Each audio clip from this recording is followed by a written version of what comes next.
I was in college during COVID, and I was at supposedly one of the smartest colleges in the world, and I had everyone there, every single person there, lining up to get a booster, wearing 8 masks, listening to whatever the fuck they said, like in total fear. Yeah. And I was like, how the fuck is this the smartest place in the world?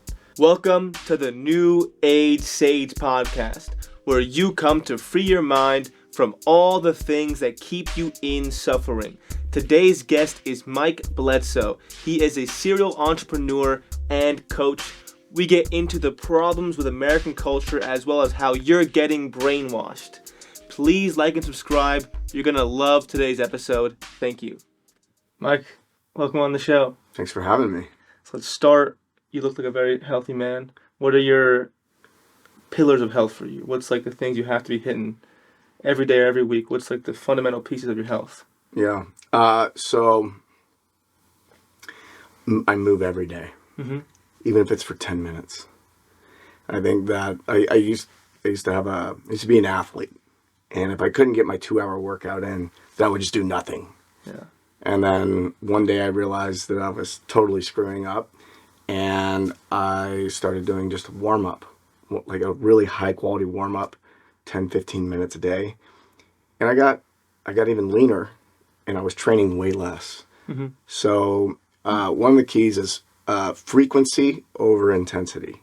So people think about working out as this intense thing, but for me, it's about frequency. How often am I moving? Yeah. So that's one of the pillars is frequent movement. For sure. I agree. Because I noticed that if I'm going balls to the wall hard every day, I'm just not getting results. But it's in that like 40, 30 minute range of just moving a couple weights and being with it. Over time, it actually works out. Yeah. And it's better for your mind that way too, because you're not overloading and you can do work and stuff outside of it. Yeah, that was one of the things that I had to deal with at one point, is because I was training so hard as an athlete and running a business that I would work out, and it would take me hours for my mind to recover so I could be useful. And so then I went through a phase where I did too little. Yeah. Now I'm in a balance where I lift. What I do is I spend time with a friend for 2 hours, 3 days a week.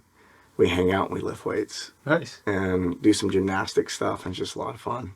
So you're putting in like the social piece with it, with the lifting, and it comes together that way. Yeah. So you interviewed him, Alex.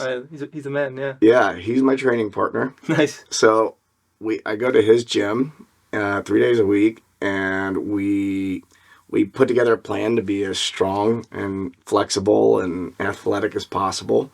And we just hang out and talk and lift weights, and we love it. It's just super enjoyable. So yeah, my social life actually improved just hanging out with one person frequently. Yeah. Whereas before, it was all my social interactions were super random. I work from home, so I could go 2 or 3 days and only see my fiance. And now I see Alex 3 days a week. I'll probably see his wife too. Yeah. Yeah. So that's really nice. How long were you in that lone wolf mindset? My whole life. What was the effect? Lone wolf is in like training by myself. Well, training by yourself, but also not having many like friends to see all the time, or just being kind of isolated and thinking that was the way to be. I've had a long history of lone wolf mentality. I was homeschooled. Okay. All the way through. I was the oldest of 5, so I kind of... Your whole life, you were homeschooled in high school for middle school? All the way through. Wow. And because I was the oldest, I didn't feel like I had any peers. Everybody was the little brother and little sister. So there's a little bit of that. And also my dad was incredibly independent, and he didn't do a good job of like asking for help. And he was a very social guy. Yeah. Like I'm very social, but the amount of like asking for help or having a consistent schedule of social activity that's healthy. I just have a lifetime of a tendency of, especially under stress, closing down and locking myself out from the rest of the world. And intellectually, I know that's not the best way to go, because every time I open myself up to other people, just for even conversations, is when, the biggest challenges become solved much more easily than I was imagining. For sure. Are you getting better at that now? Much better. What was the key moment or move you made to make that transition? I think not taking responsibility for other people as much. So a lot of it came from feeling like I needed to be the one that solved the problem because I'm in charge and no one else is going to be able to do it. Yeah. And then when I realized that no, I don't need to be responsible for other people's lives and all that, and I set down the net necessity to be responsible for others, and that actually opened the door to have much better communication. Yeah, so you're kind of transferring maybe your coaching brain to like your friends and stuff. Was happening a bit? Was it having a split of like, because you're a coach, right? So it's like, Yeah. so it's that's your job to solve people's shit and be there and help decipher their issues. But then that can be hard to separate once you have like friends and stuff outside of that or family. Well, I would just isolate from my friends and only Okay. I would like disappear for weeks and lock myself in my house to solve some problem. What was the problem usually? Just like a business? Business Okay. mostly. Yeah. What were you avoiding in those moments? What was the key thing you're avoiding by doing that? The experience of weakness. Okay. Yeah. I'd say one of the biggest fears that I ran from most of my life was being perceived or feeling weak When did that start? in some way. When I was a little kid, I grew up my dad worked construction, and he owned his own company, and my brother and I would go out there, and everything was a competition all the time. Like, could you take the shingles and walk up the ladder with the shingles? And when you start roofing houses when you're 12, and you can't, when you're 12, pick up a whole thing of shingles and walk it up the ladder, but you see these other guys doing it, and then everyone's talking shit to each other if they can't do something. For sure. And then there's my brother who's 2.5 years younger, he's really athletic, and so there's this fear of like being surpassed by other people, and just I'm not really sure because my dad didn't really value being physically strong. I don't remember that being a thing. He was physically strong, I think. Dad strength. Yeah, he didn't even need to say it. It just was because he could throw like 2 sets of shingles over his shoulders and just climb up the ladder like it was no big deal. I'm like, what the hell is going on? Yeah.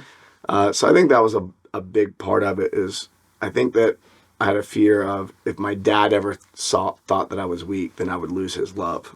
Same exact wound for me. My dad wasn't Yeah? also wasn't physically strong, but he was intellectually very strong. He was just the smartest guy. Every room he was in, he would just own intellectually. So then that became a way of like feeling loved to have to match his level of intelligence, and you kind of follow that route. And how are you dealing with that now? Because again, it's like that wounding. Even though I look back at it and it hurt, and it still hurts sometimes, I wouldn't be good at what I do if I didn't have that wounding. Like it kind of built the shadow I needed to do what I do. Yeah. How do you like reckon with that?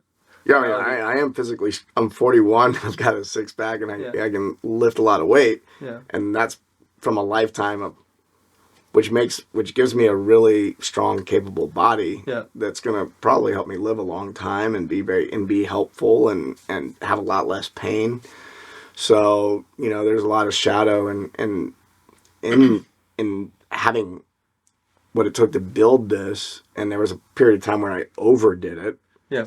Big time. So there was injuries and stuff like that.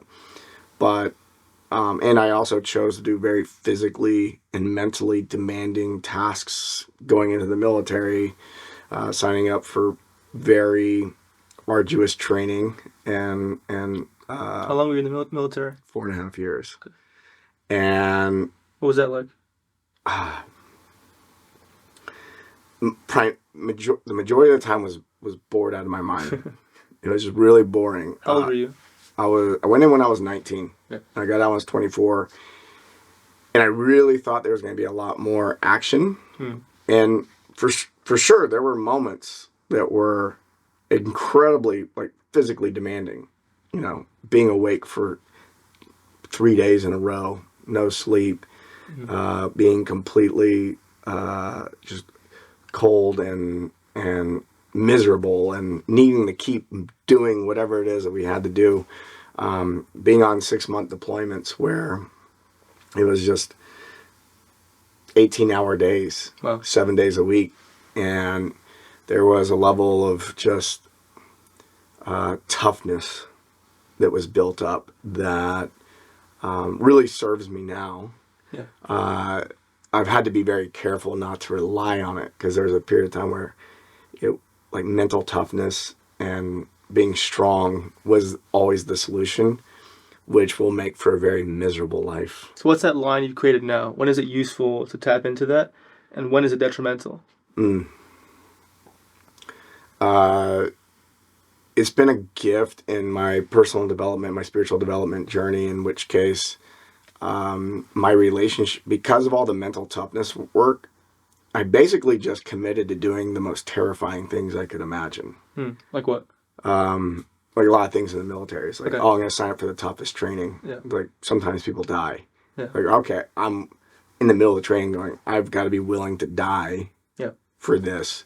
And there was, I think that's really served me in my personal development journey, because the ego really wants to be right. Oh yeah. You know, it like wants to really go there, and it doesn't want to give up. And that I've had so much practice doing just the most terrifying thing I could imagine in the external world, that when I've been able to bring that into my internal world and go, you know what, I don't need to be right now. I can surrender to to an experience of life, and I can change.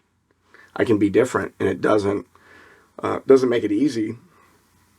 These are difficult shifts that get to be made at times, but I think that most people don't even touch the thing that's hindering them in their life.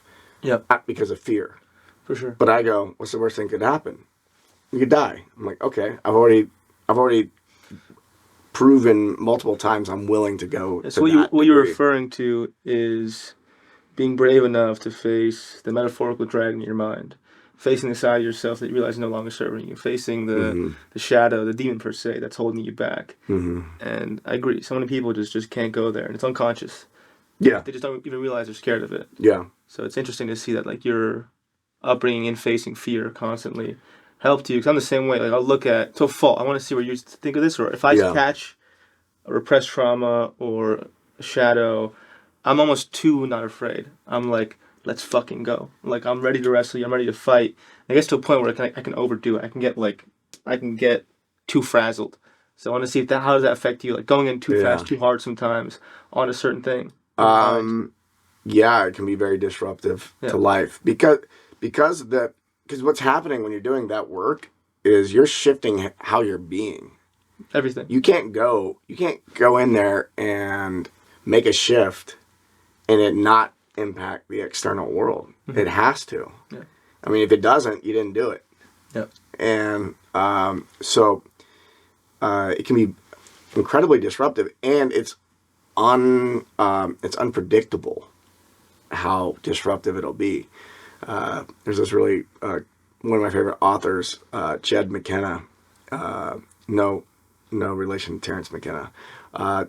He's a enlightenment teacher, but not your typical enlightenment teacher. Like, he shits on all sorts of spiritual traditions. It's pretty nice. Pretty interesting. I don't recommend it unless you know, people listening. I only recommend it to people who are, you know, willing to go live under a bridge for a while they put their mind back together. Yeah.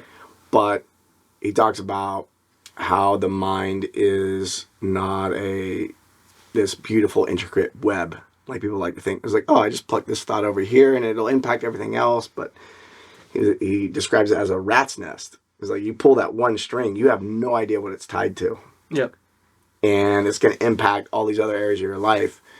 And so, yeah, when you're really aggressive and you're like pulling on multiple strings at a time, or I've gone in on a weekend retreat or a week-long retreat, and I pull on 7 different strings in that week, and I come out and it's like, oh, I got to leave my company.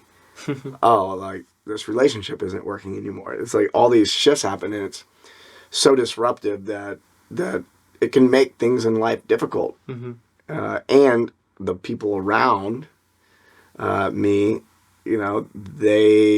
anytime we shift how we're being internally, we will stop meeting the expectations that we've created for other people. They're like, oh, Mike always shows up like this. And I go, oh, I'm just not showing up like that anymore. Yeah. And now they're mad at me. And so it can be disruptive to relationships. It can be disruptive to business. Have you found that to be for the sure. case? Yeah. Yeah. I've lost almost every friend and lover I've had. Yeah. For sure.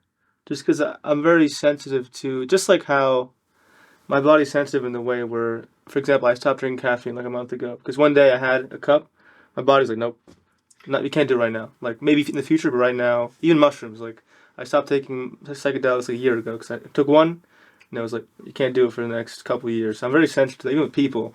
So once I get the hit of like, this doesn't serve your golden timeline of your evolution of your highest being, I'm just very ruthless. For me, all I care about is reaching that golden, that moment where I realize, fuck, I met my destiny. That's all I care about. Yeah. So if I get the hit that something isn't get me there, it's gone. Yeah. It's gone. Yeah. It's hard. It's tough, but over time, and with enough results, right? I'm assuming this also helps you. With enough time and you seeing that, taking those steps and trusting that vision or that intuition leads to what you really need. Over time, it becomes easier to do that. It becomes easier to let things go because you know through time and results that it'll get you to where you have to go. Yeah. Has that been your experience? Now you kind of can be a little more like trusting that a feeling of that intuition will get you the thing you need to get. Yeah, I mean, recently I've gone through some things that were really difficult and Like what? needing to shift.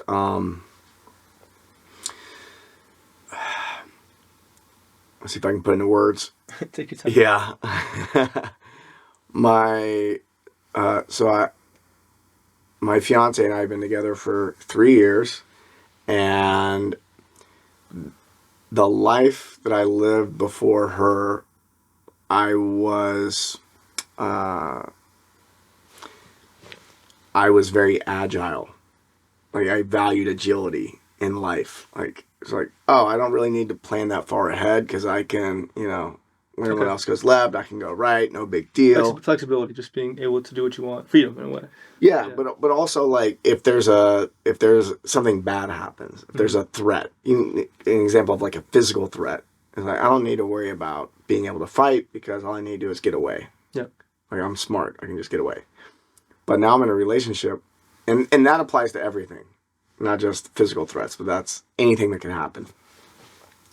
And now that I'm in this relationship, and I go, oh, I remember we were visiting Colombia, and we were in this town, and I was like the only white dude. I was the only blonde hair, blue-eyed guy there. Yeah. And we got in a very interesting situation, and there was no way I could run because I have other people with me. Yeah. And so I was like, oh, I have to stand my ground in this situation. And the last few years, I've been moving from agility to stability and going, okay, I need to create a life where agility isn't the thing I value, stability is. And that has been very jarring. It was very jarring to my system. What's the difference in your experience? Well, on a practical level, my agility was, I need money, I'll just go make it. Mm-hmm. And if I run out of money, I'll just go make it. Yeah. And I can always downsize my expenses and become very simple if I need to for a month or two and then ramp it back up. Being in a relationship, it's like, I go, oh, we can't be moving around all the time. She can't work the same way I work when traveling. So we bought a house and we're in one spot. So just being in one spot and owning something is stability. And then also getting into more of a wealth building mentality versus an income driving mentality. And I started thinking, I was like, oh, well, I'm looking forward to family. I want to have the option of whether I need to work or not in order to receive money. And so I started shifting my mindset about a year and a half ago around how do I build wealth. I don't really care about how much money I can make in a month. I'm caring how much money is coming to me in the future. And I'm a fairly intense person. So I ended up, totally took my eye off the ball of short-term income for the purpose of long-term. And I started getting into some long-term assets, which was fantastic. It was great for in the future.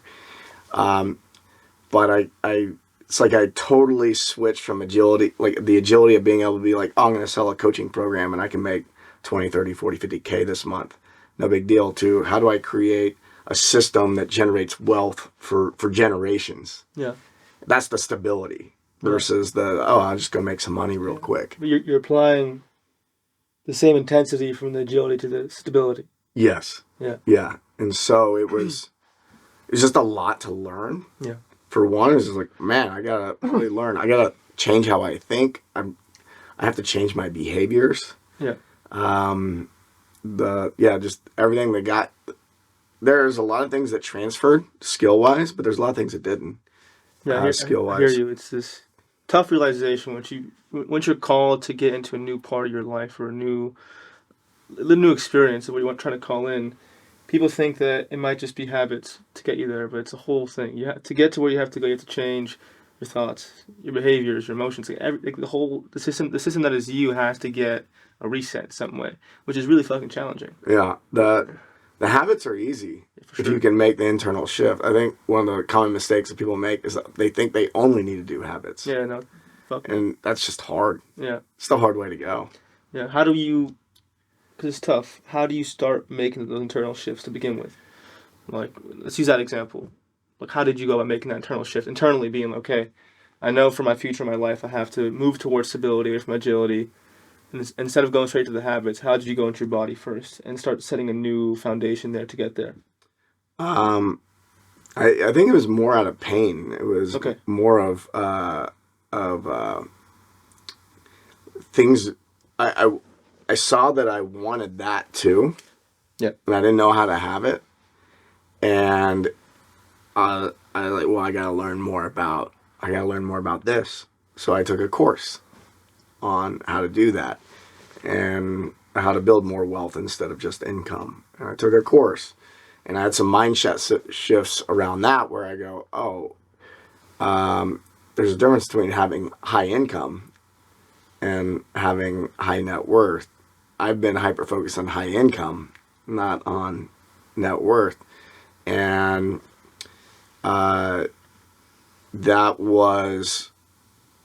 it's a much slower process. I tend to move really fast. And so learning to be more present with incremental progress from day to day and being okay with that versus the big sprints to push forward. I'm like, let's just go make a bunch of money. It's like, okay, that's short-lived. We need to create something that's more stable. Yeah, I hear you. I'm the same way in the sense I love the sprints. I love just having a conception of what I need, what I want to do, and just sprinting towards it. Yeah. Just going hard. It's hard for me to slow down and let it come. Yeah. Do the day-by-day things to build momentum, to build the space, the energy to receive it. That's tough for me. Is it tough for you? Has it been tough for you to create that slowing down space? Oh yeah. Yeah, I started gardening. Just for that reason, just to learn how to slow down a bit. That was part of it. Yeah. I think I just the idea of providing my own food. Yeah. I started hunting a couple years ago. Yeah. I started gardening. I'm like, just the idea. There's a sense of security that comes up from being able and pride, and I grow this food, I hunt this food, and then I have friends over and I get to feed them. I'm like, this is. I hear you, man. I'm envious a bit because part of me feels like a bitch that I can't go hunt and garden. I'm fully dependent on a fucked up corrupt system to feed me. Yeah. It's an emasculating feeling. So it's good that you've done that. Well, that was actually one of the things that really motivated me. Also, was looking around and seeing, who's got the most power in the world, who's practicing the most amount of power, and people are just giving it to them. And it's the people who have figured out how to build wealth. Mm-hmm. It's not the high income earners. It's the big wealth builders. Yep. And it's if I want to be able to provide all my own shit so that I'm not necessarily dependent on the system. And then B, I want to have an impact on the system in a way that's beneficial for people versus extraction based, which is largely what's going on right now. And so to me, it's a lot about just growing up. Mm-hmm. You know, it's there's waking up, growing up, and showing up. What's the difference? So waking up is what I think most people in the spiritual community, like they know. You know that time when you woke up. Yeah, You're like, sure. oh, there was that moment. I was just like, oh my God, everything is not what I thought it was. I got to go tell everybody. This is crazy. And then you know, that's the waking up. And the growing up is going, oh, I'm responsible for everything in my life. And Yeah. and another part of growing up is being able to parent yourself. Mm-hmm. And so giving yourself all the things that maybe even the things you didn't get from mom and dad. Yeah. Being able to give yourself those things and behave as an adult, which means that you don't stay up late playing video games, right? Like, you wouldn't let a kid do that. Yeah. Maybe every once in a while. Yeah. But you eat well. Like, there's all these things that most people walking around the world haven't grown up. They may be 35, 40 years old, but they're still kids. They're overripe adults. Yeah. They're overripe children. And so they haven't grown up yet. So a lot of people wake up and they're able to complain about, like, oh shit, this is like, the whole world is like this, and you know, it could be like that. Why don't people listen to me? And they're not listening to you because you didn't grow up yet. Yeah. And so the growing up is really just being the adult. Yeah, on that concept of growing up, I've been sitting with this. I'll look at a child or a group of children, and I'll see them so happy being themselves, enjoying life to the fullest, and I always think, like, what the fuck went wrong here with all us adults? And I keep coming back to that we don't know how to handle responsibility with fun. Right. It's just like this overburden that we don't know how to dance with our responsibility. So how have you gone about that journey of, like, feeling the burden of responsibility and all the stress that it creates while creating space for joy and fun with it? Oh, responsibility and burden are two separate things. Okay. Yeah. How so? I used to. So I think about so in our language we have a lot of collapsed distinctions. Mm-hmm. is what I call it. And so that is, we tie two ideas together and think that they can't exist without the other. So an example of this would be love and worry. So you have a mother, Mm-hmm. right? And for most mothers, they feel as though if they're not worried about their son, then they don't love them. Yeah, for sure. And the son's going, Mom, don't worry about me. There's no reason to be worried. In fact, it's annoying. Mm-hmm. I'm not experiencing love Mm-hmm. when you worry at all. It's annoyance. And so it's up to the mother at that point to go, oh, worry is worry and love is love. I can love without the worry. Worry is like the fear of love in a way. It's like the fear in a way. It's the opposite. Yeah. It's definitely it's a fear of something happening that hasn't happened.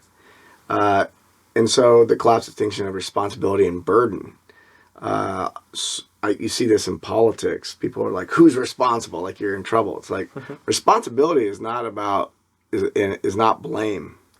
You know, there's responsibility and then there's blame, right? I can be responsible without taking the blame. Yeah. Right? I may not have created the problem, but I'll fix it. So there's a collapse distinction between responsibility and blame, for one, and then there's responsibility and burden. In that, I think that we grew up in a environment where the idea of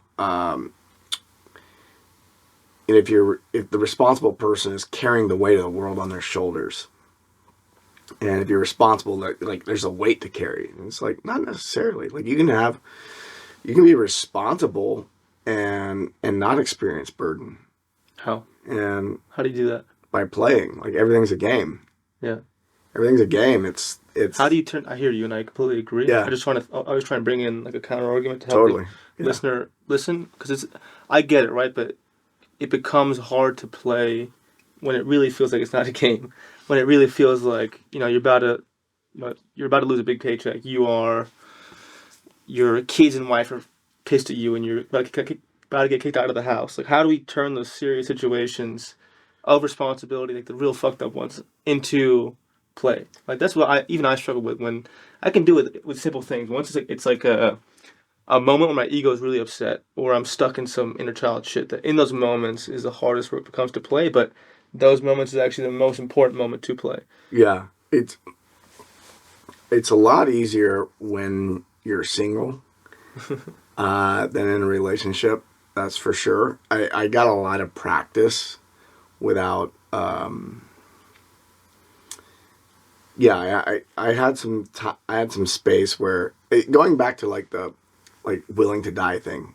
Like there's a level of unimportance about me that's online. Like I'm actually not that important. Neither are you. Like none of us are that really important, which is very very different than what people are taught all the time. Like, oh, every person is very important. Oh, I'm really important. It's like, are you? Are you really? Like, if you vanish, humanity is gonna just keep going. Yeah. And so, I think there's like a lack of, you look at Buddhism, they talk about non-attachment, right? But the way I see it is like the modern way of saying it is just you. If you're attached, it's because you made it important. You have an emotional experience about it.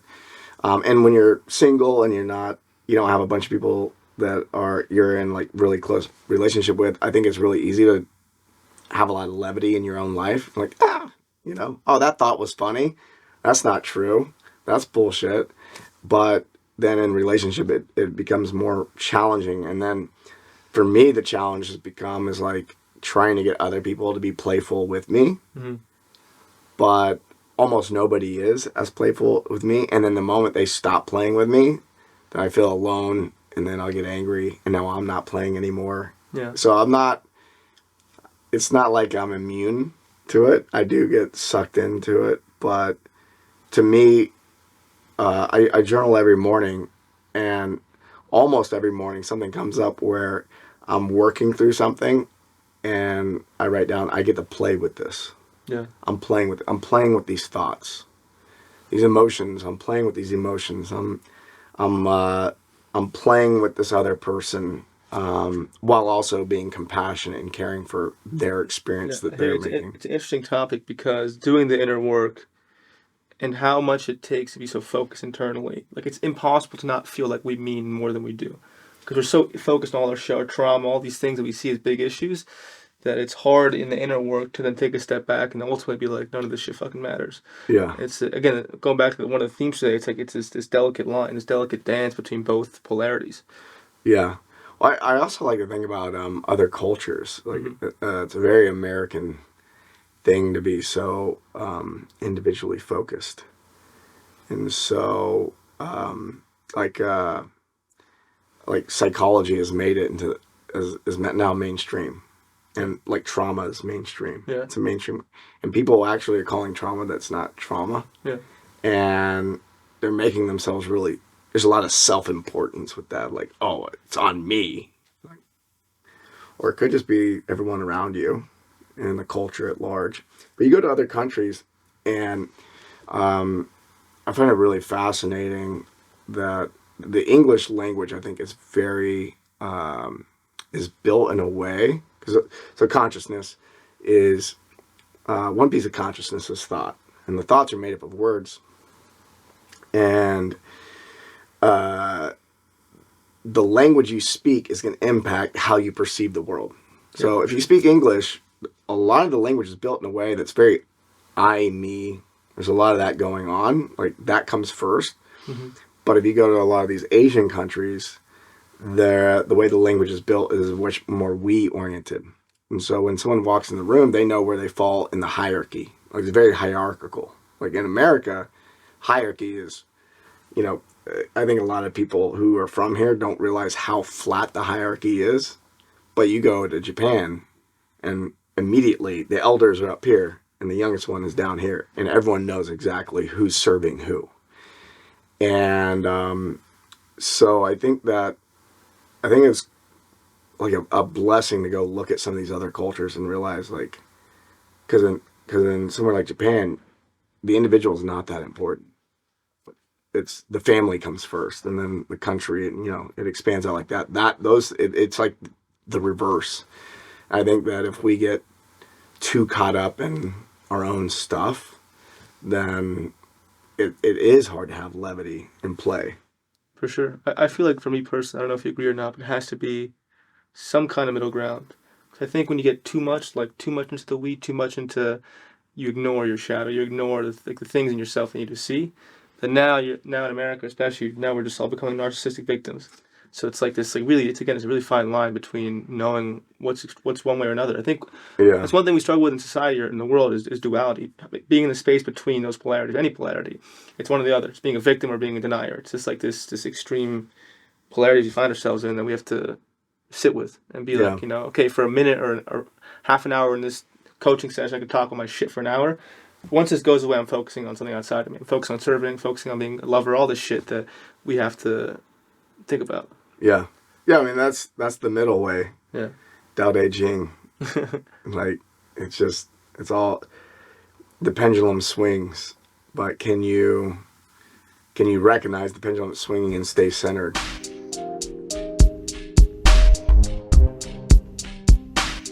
I'm going to give you a break to digest all this amazing information. And in this break, please like, comment, and subscribe. Thank you. In what other ways, let's talk about American culture. In what other ways are you not a fan of the way America's doing things right now, culturally wise, and how it affects our conscious minds here, stuff like that? Yeah. I love being an American, for one. Philosophically, like the idea of America is just, I think, one of the greatest advancements in human consciousness. For sure. I think one of the problems is people don't actually get it. I guess one of the problems with American culture right now is the intention of Declaration of Independence, the intention of the Constitution has been lost. How so?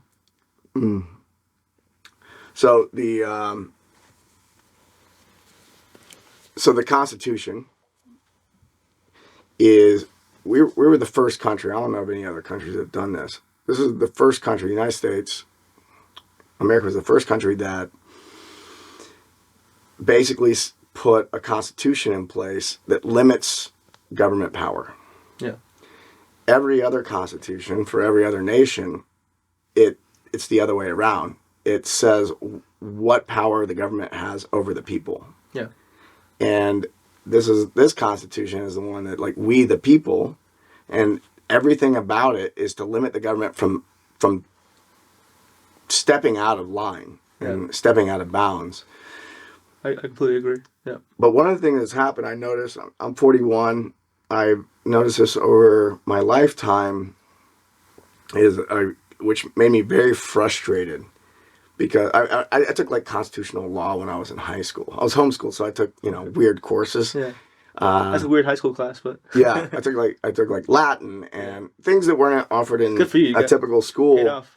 And I remember doing constitutional law. I was like, oh man, like I really get this. And I studied like a lot of the philosophers that were contributors to the Enlightenment period.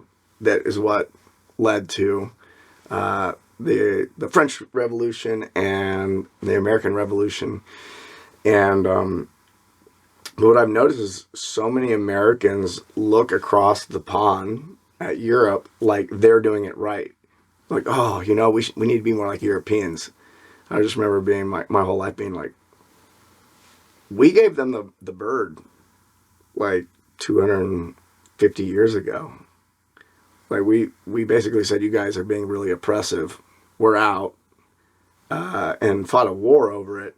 And now, 200 years later, we're looking back and being like, oh, they're so progressive and all this. And I've always thought it was so ridiculous. And now that it's 2023 and you're seeing Europe fall apart, I'm like, it's like though the Europeans never really got out of the mentality. Their development of consciousness was stuck in the idea that there was royalty, that some people have more rights than others.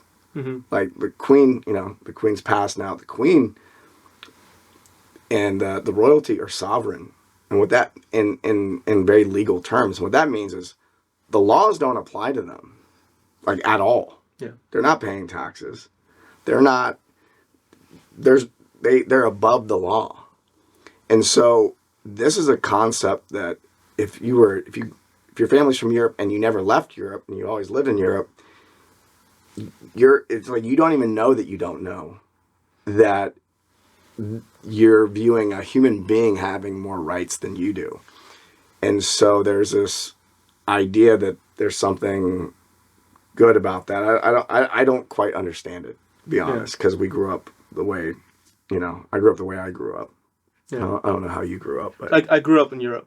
Yeah. So actually I grew up in London, and that's one thing I noticed is that the way that culture kind of seeps through into society, that there's in England specifically, there's like a very elitist, snobbish mentality. That one thing I love about America, and I'm a big patriot in many ways. Obviously, I think we have issues here, 100%. Totally. And it's corrupt and it's all fucked up, for sure. But for your reason, I think the things that are corrupt are un-American. Yeah. For your reason specifically is why I'm a patriot. Is that this experiment of someone creating a constitution that limited government power to me is an unbelievable thing. But in the UK, it was very much. Sorry, in the U.S., what I love is it's the only country I've been in, truly, where you can have a friend group of all different races and economic diversity. That doesn't matter here too much. Right. Anywhere else I've been, it's an issue. Like in the UK, you never had economic mingling. The higher class would not associate with the lower class because of that royal family mentality of this like separation of elitism, of being like, we cannot even be with you. Race is fine. It was like race was whatever, but it was mostly economic. There was like a weird energy between different economic backgrounds. Right. So that's one thing I appreciate here is like obviously there's issues, but there's more of like an understanding across economic backgrounds. There's you've lived other places. I've traveled a lot, and I think that a lot of Americans fall into a lie that things are so bad here. Yeah, bullshit. Such bullshit. Like if you travel, it's way more racist. Anywhere else, so when people say, I had this awful debate. My ex-girlfriend with like one of her family members. It was like the worst time to have a debate. The worst time. Like, and I was like, she was saying basically America is one of the most racist places, and I was like, no, like it's racist in many ways for sure. We have issues, but like, have you been to anywhere else? Like Europe, all these places. Like I hear you. It's that I think it's this issue that in America we have the ability to express these things and to work on them, which is beautiful. But in that, there's almost this expectation of perfection. That because we can do these things, it has to be perfect. We can't zoom out and see like, holy fuck, shit is way worse everywhere else. Yeah, and we give ourselves credit for the amount of progress we've made. Yeah. Right? Yeah. And one of the things I've also noticed, I mean, most of my life, I grew up in Memphis, Tennessee, which is 60% black. Yeah. And so I was technically a minority there. Yeah. And I grew up in that culture, and it was fine. And everyone was hanging out with everybody, and it was fine. I grew up, and I was like, there were some moments. There were some moments where it got, I was like, am I getting picked on because I'm white type of thing? Yeah. But by large, like no one really had a problem. It wasn't racist. And then 3 years ago, like all of a sudden, and I've traveled all over the world. And 3 years ago, if you would ask me, I'm like, yeah, America is like doing so fucking good. It's like not that racist compared. I mean, when I was in the Navy, we busted a slave trade. Wow. So like, you know, I've seen the worst of the worst. It's made by design, in a way. Like it sounds cliche, but it's true. Like they want us to be in these wars, the divide and conquer, in a way. The more we're sitting here and talking about, you know, what ways racism is fucking us all up, we're not looking at what's really going on. It's made by design. All these things. Yeah. Yeah. The last couple of years, I've hit some pretty heavy points of depression and like so disappointed in how little the average person notices. I'm like, can you see what is happening here? Do you see the manipulation? They're like, no, you're being bad because you said something. Like, what? Like, or didn't say something. Like, But that's also made by design too, right? In school, everyone made fun of the class clown, who would just stand up and say, "I don't agree with that. Haha, like what are you guys talking about?" yeah, That person was demonized and made an outcast. So rinse repeat in society. It said like, now we're looked at as a class clown. The guy who just like, looks at the mainstream books and the mainstream media and they're like, "What the fuck is this bullshit?" And everyone's like, "This dumbass." Like we're trained, we're manipulated to be that way. We're manipulated to shut down the guy or girl who thinks outside the box. Yeah, and you know, I'll say something that probably piss some people off. I couldn't give less of a fuck, man. Say whatever you got to say. But you know, public schools are obedient schools. It's an obedient school. It's like can you obey the rules and can you regurgitate information? Can you regurgitate the programming? Yeah, That's all it is. Yeah. And I mean, I'll debate anybody. I don't care what like intellectual, you know, pedigree they come from. Is what's being taught in schools is not really preparing anybody for the future at all. So the fact that it's so important that they receive that programming is very troubling to me. And having come from a background where I was homeschooled, and then I went in the Navy, which is all programming. Yeah, I've lived both. I didn't grow up with the programming. I grew up with the very independent thinking, and then went and experienced the most corporate environment that exists, which is the U.S. military. And I think that there's so much fear around disobedience that it's just crazy. I mean, I think about like, you know, when you see a prison bus, it's just a school bus. yeah, You look at the average public school, it looks like a prison yard. yeah. Like these things are Food all... as well, yeah. The food, the institution, you're either going to be a good factory worker or you're going to be a slave in prison. Yeah. Like they put these people in prison and then they pay them 20 cents a day to work to build something for a private company has a government contract that's going to sell it to the government. Yeah. And then they keep these prisoners. They do things where they're like, oh, if you behave well, you'll get out early. We got this point system. And then, oh, we lost your points. You got to keep working. You got to keep producing this. Yeah. So it's like if you're high performing, then you get to wear a fucking tie and count other people's money to make sure they're paying enough in taxes. Yeah. Or you end up in prison or whatever it is. But it's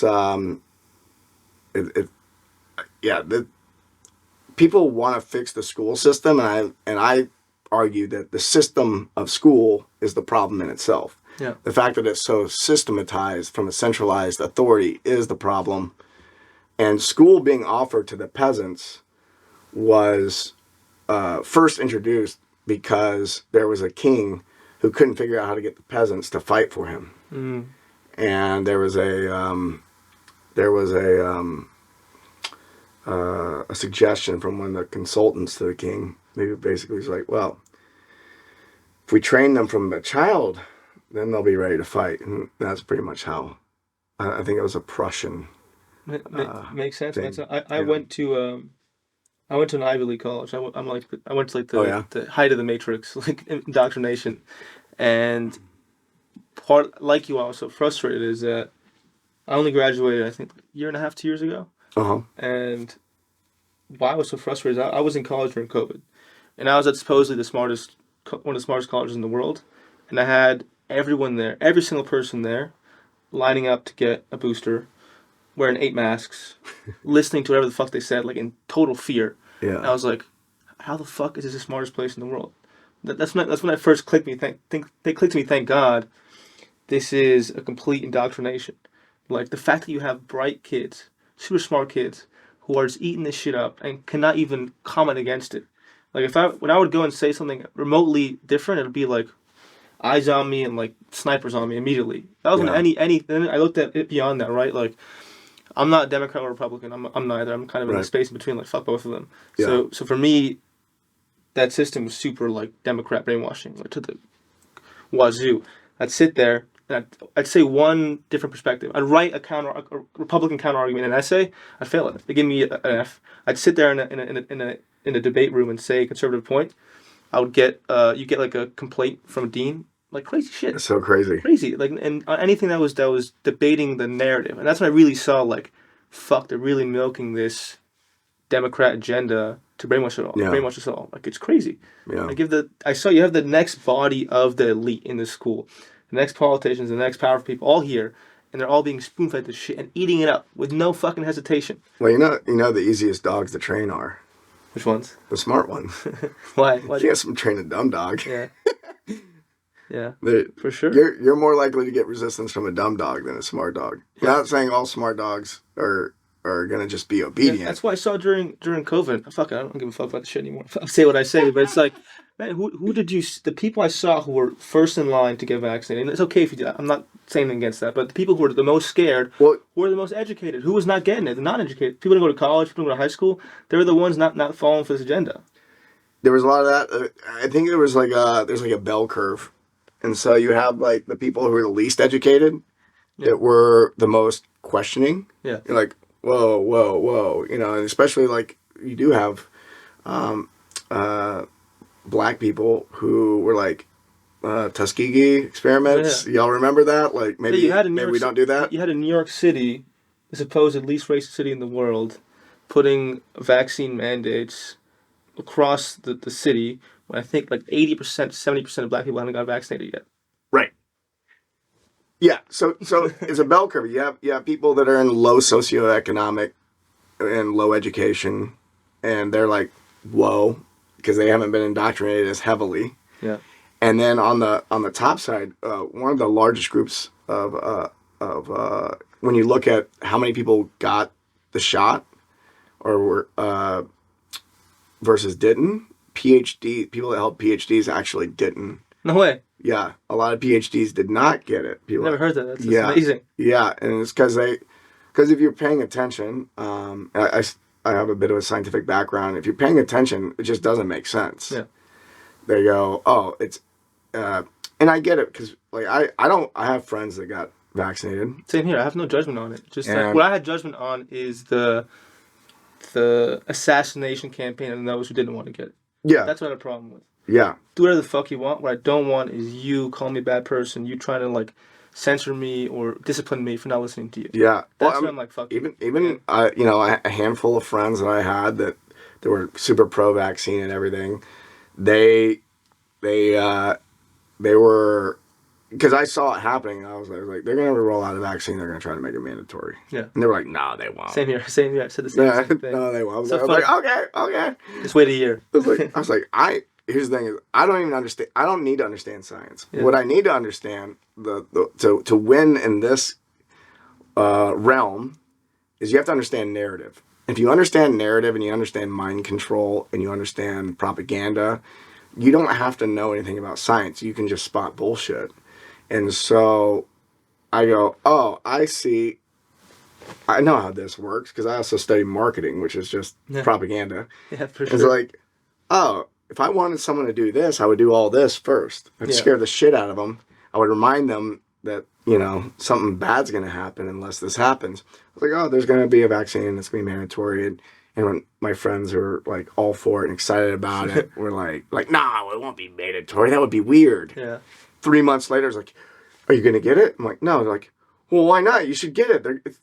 We all have to get it. I'm like, weren't you just saying it wasn't going to be mandatory? Yeah. And now you're... I had to push back on them real hard and be like, I really believe for a handful of my friends, had I not been there, they would have been full mandatory. And in the streets. Like they need. I mean, I was like, Same here. I stopped some people, I think, from going too far. I had a couple friends that I stopped getting. I think conversations we had stopped them from getting boosters. Same here. Yeah. But one of them ended up with a vaccine injury. So Yeah. Not good. And so it's kind of like it's very hard. It's very hard for that person to admit. Yeah. You know, it's like I know they know, and they know I know, but they don't even want to say it out loud. For me, it's what my heart goes to is that I'm more so of like a libertarian in my heart. Like, do whatever the fuck you want. Yeah, same. Like, if you want to get 20 of those, go for it. But where I have a problem is that when you're doing it because you're fully brainwashed, that's when my heart goes like, fuck. When you're doing it not out of your own intuition, it's because you've been fully brainwashed. That's when I get angry. Yeah. And it's nothing to do with them, the people getting it. It's just more so being like, man, these people aren't even making the choice. Yeah, the more people that go along with it, the harder it is. The more pressure is going to come on you who doesn't want to have it. Yeah. It's like, look, if everyone goes on board with this and they don't question it at all, now the possibility of me becoming an outcast or someone trying to string me up goes way up. Yeah. Yeah. Yeah, for sure. It was a big thing for me. It actually taught me a lot about not giving a fuck. It was one of the, because I used to be like such a people pleaser. I almost got it because I was like seeing some girl and she like really wanted me to get it and she judged me if I didn't. I thought she was hot.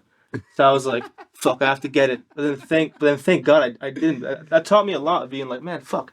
I was willing to compromise my own health and all this shit to make my family happy, to make my like some girl happy. So it taught me a lot about being like, I cannot give a fuck about that. I have some friends that only got it because their family wouldn't see them. You know, they wouldn't let them be in the house without it. Yeah. Yeah, sad. It's sad, but I mean, all we can do is take the benefits from this experience is that people are waking up. People are really. Yeah. I think we're the most awake we've ever been in many ways, and asleep too. I agree. Well, I think like one of the things that's like that emerges with the evolution of consciousness is technology, and so there was like the earliest I'd say like the printing press was one of the first things that decentralized information. So before the printing press, like unless you were in a church or at what would be the equivalent of Ivy League school where you had access to a library where all this shit was handwritten, very few people had access to the information. And this is why when people talk about history, I'm like, maybe. I mean, the news can't even get what happened 24 hours right. Why do we think that the 0.0001% of the population that actually had access to writing wrote down factual information? I don't know. Yeah. Can I trust that? Probably not. Yeah, for sure. So going back to like levity and play, it's like if you can get into a place where people like start talking about history, I'm like, who the fuck knows? Like, I don't fucking know. Like, I can't make any claims, and I actually think it's ridiculous that you're making such a strong claim. But everyone agrees. I'm like, that doesn't mean it's true. Yeah. And so, I forget where I was going with that. The decentralization printing press with technology. You got the printing press that came along, and all of a sudden, within a couple hundred years, literacy skyrockets. There's libraries that aren't just at the university. And then you have the internet that comes along, and now everyone's got access to all them. Too much information. They lack context. But these are the things that are making it. It's very easy to control a crowd of people who can't read. Yeah. Right? But the moment they can read, they become very difficult to control. Unless you can control what they read. Then you can control them. And so... You can control them easier almost. You can control them more easy. Yeah. Well, yeah. What's... Fluency creates connection and community, right? So that's why most nations, the borders are drawn where the language is different, right? So we got Mexico, America, Canada. They got, they speak their own version of English and French, and so it's not 100% true. It's not like we're all one country, but generally the lines are drawn where the language is in because people can't be told what to do in another language, and they wouldn't pay. You can't obey an order you don't understand. Yeah. And so, there's an interesting thing that they were trying to pass a law in the EU that I saw last week. I didn't get too deep into it, where they were trying to ban open source software.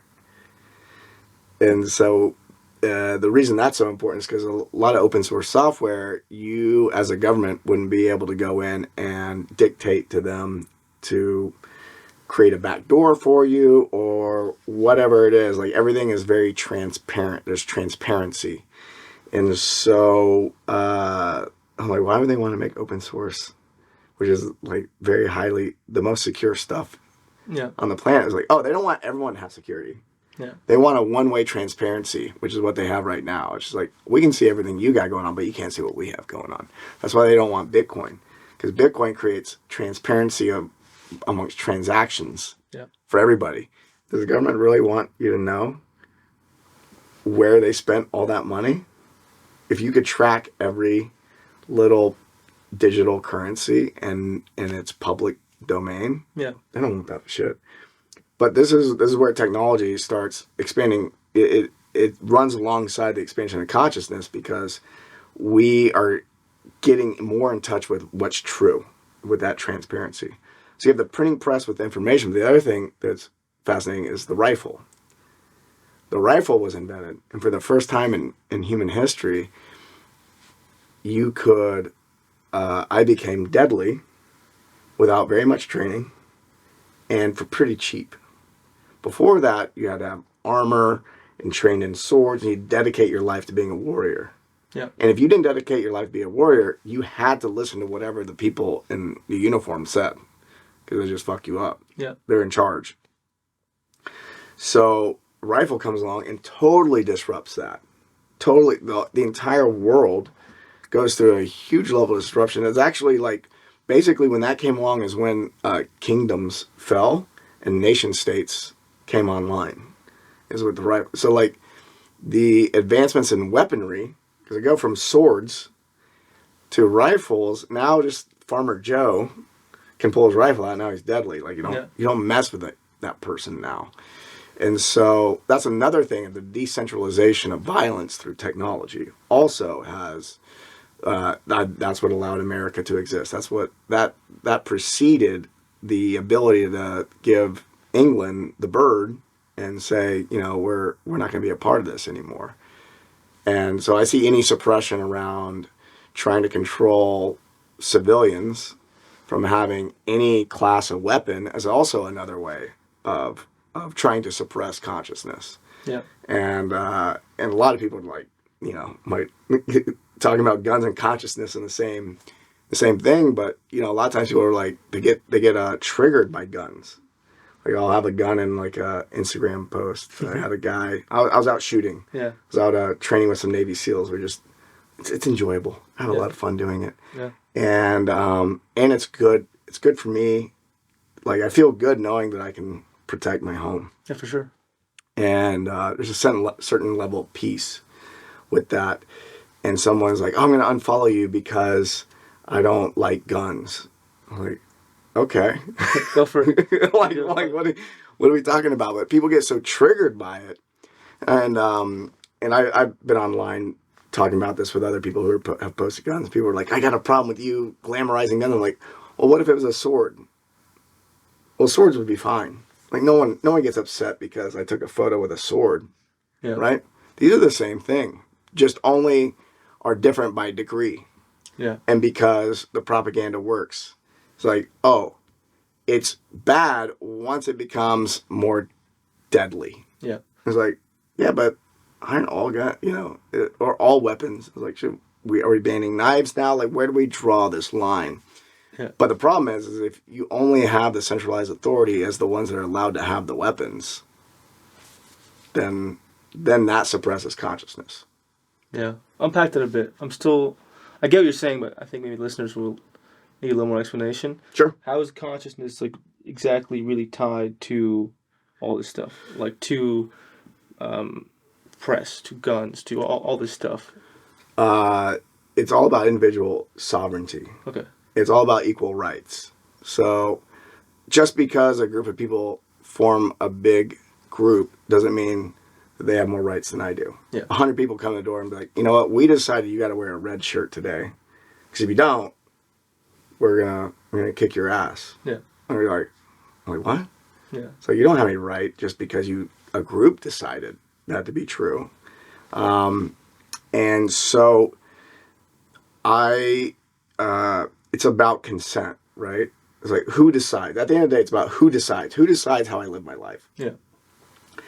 And if I can't if I can't protect myself, and someone can force me through violence or the threat of violence, and I have no way and I just have to comply or else I die, now I become a slave. I have to suppress myself, my own self-expression. Yeah. The way I see it is that I think the way I understand life is all symbols outside of us in some way, in that if we allow external forces like government suppression, police, all these people to limit our individual freedom, then that's a symbol of our own self-censorship in a way, that it reflects that if, for example, if I don't say something, for example, in this podcast, if we're about to go here, my mind went like, no, look, shut up, Mike, you can't say that. It wouldn't be like the situation itself. It would be some person or some group of people I think of that wouldn't want me saying that. And then that would then transfer to me as some part of me censoring myself because it's like limiting my own consciousness. That's the way I kind of see it, that all this external stuff has ramifications for our internal world. That's why I'm so against cancel culture. I get it. Again, where I'm in the middle is I'm not ever denying all the fucked up shit in life. The problem with cancel culture is that even though these things exist, that when we get scared of saying them, we just think it's only the outside world, that, okay, I won't offend anyone. What you're really doing is letting your own consciousness know that you don't have internal freedom in your mind, that you can't think for yourself. That's what's fucked up to me, that cancel culture is teaching people to limit their own consciousness, that they cannot think for themselves. Yeah. That's fucking scary to me. Yeah. I mean, look, there's always consequences. Yeah. There's always consequences, and you can't control, to me, that's part of the surrender to the universe, is I'm going to say my shit, and I can't control how you're going to react to it. I have to let that shit go. And if I can't surrender to how the consequences of my actions and my words, then there's suppression, like you're saying. I think that cancel culture in itself, like if somebody wants to kick me off, cancel culture, when someone actually gets kicked off of a platform that's more like a utility, like everyone should have access to it, like Twitter or something like that. That's wrong. Yeah. That's censorship at a really big level, and that is a suppression of consciousness. And but I think if a lot of people want to get mad at me because they don't like something I said, and probably something that was taken out of context, then they have every right to be mad at me. And they can go out there and they can talk all sorts of shit and tell people they shouldn't listen to the show anymore, or, whatever. They can do whatever they want. That's up to them. But I have a problem when people are deplatformed, when there's censorship, when government gets involved, because government only, the last ditch effort for government is always violence. It's the only way they can. And at the end of the day, the only reason people actually listen is because they're afraid that they're going to get killed. Mm-hmm. And so if you... censorship taken to the extreme is you have to worry about your life. Getting canceled, taken off a platform is your livelihood. Mm-hmm. And it's suppression of consciousness because we're no longer sharing information. But if I now have to worry about my life, because that's where it goes. That's where cancel culture goes. Like, oh, you get kicked off Twitter because some government agency said you can't be there anymore. Well, what's the next step after that? It's a slippery slope. Now do I have to worry about them coming to my door? And this is why in America, we have an extra layer of checks and balances. We the people. And like being in Texas, like last place, one of the reasons I live here is because I realized like this is, shit goes down, this is the last place they're going to be able to this will be like a last stand type of location, right? There's this portal that we're going through, because the consciousness just doesn't expand. There's like an expansion and contraction, and the contractions get painful. There's a lot of fear and all that, and we got to go through this like really small door, is the way I see it. So are you under the impression that these events, such as COVID or a recession, that these have a reflection in consciousness? That like Oh yeah, it's reflecting some societal shift we have to go through. yeah, Yeah. How so? yeah. I mean, to me, it's like so obvious. It's like, how could it not be? Yeah. So economy's slow because of fear. At the end of the day, so people are afraid to spend money. They're speculating that things aren't going to be as good tomorrow as they are today, and so they stop spending money. The economy is driven. Whether the economy is doing well or not is dictated on how much volume is being traded, right? And if fear comes online, the trading volume goes down, which means the value goes down, and now the money in your bank isn't worth as much. And then that causes more fear, and so it turns into this cycle. I mean, it's all fear-based, right? COVID was an incredible amount of fear. Fear causes a contraction, and in a state of fear, people operate from much more unconscious. Much more unconscious behaviors are online. So if you're put into a fight or flight situation, if you're afraid, you're not going to do something new. You're going to do something that has repeatedly worked in the past for survival. You're going to say the right things. You're going to do the right things. Whatever it is, you're going to revert. You're not going to create. You're not going to create anything new. And so anything that's causing people to, and when it's intentionally being created for fear, yeah, that's indicative of what's happening with consciousness. And some people are impacting other people's consciousness heavily. Those are the people with power, are able to attract all that attention and then tell people what to think, how to think, and what to be afraid of. Yeah. And I think when consciousness expands is when the person stops looking at a single figure to tell them what to do, and then they realize who they are. Like, I know who I am now. Like, I am the creator of everything that exists, and everybody else is just equal. Yeah. There's not somebody that's greater than me. Yeah. I completely agree. I also see it in like I don't know if you agree with this take as well, that when I go to consciousness with these events, it's more so like kind of like a needed spiritual shift, in the sense of, like, for example, with COVID, for some reason, a bunch of people spiritually woke up at the same time. Mm-hmm. That with COVID, there was like it gave some kind of invitation for a bunch of people to really wake up. Like, for me, it kind of goes with that there's some kind of like something in consciousness, something in the universe has to collapse or die for the new soldiers or new people who are fighting the new war of light can see the truth. That's the kind of way I see it, in a way. Yeah. Yeah. Yeah. I think that when I think a lot of people, when things started to go down, if they were already, like a lot of my friends who were already in the practice of questioning narrative, yeah, they were like, oh my God, it's way worse than I thought it was. Like, because a lot of them were like, I'm just doing my own thing, screw everybody else. I mean, I was in that boat too. I was like, if people want to come play with me, then we'll be good, but I'm going to let them do whatever they're going to do. I don't really want to, I'm only going to do what, I'm going to play my game. I'll let them play their game. Yeah.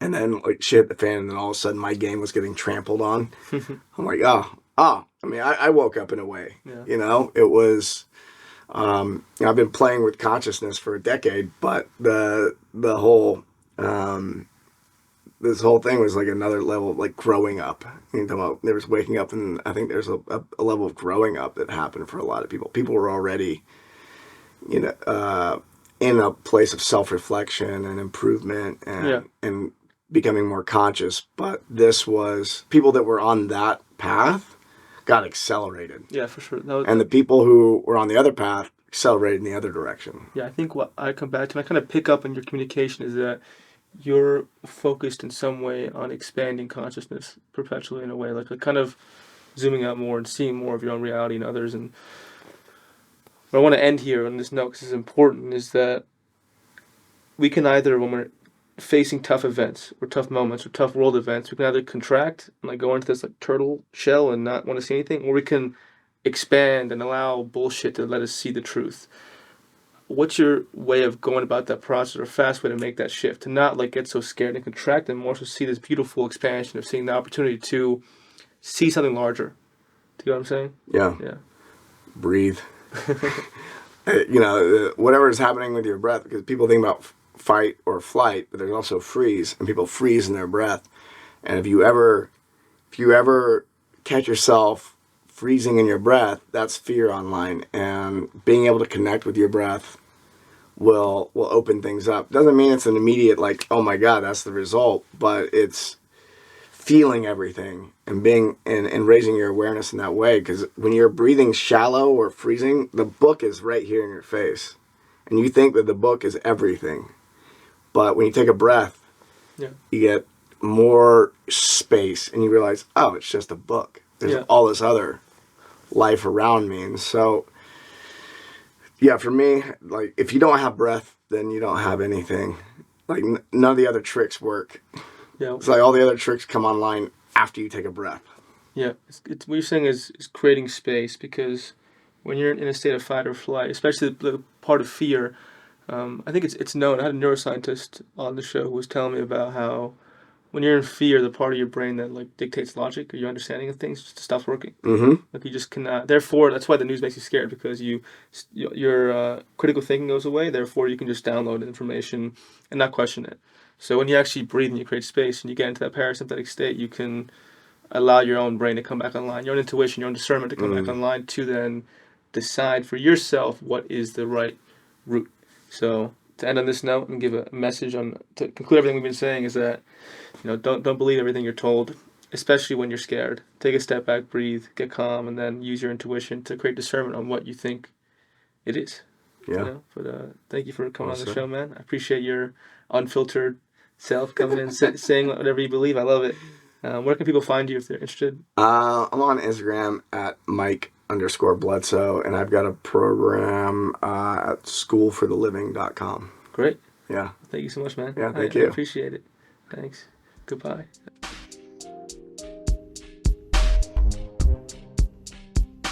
Hey, I hope you enjoyed that video. If you want to watch more content, click this video right here. And please don't forget to subscribe right here. Thank you.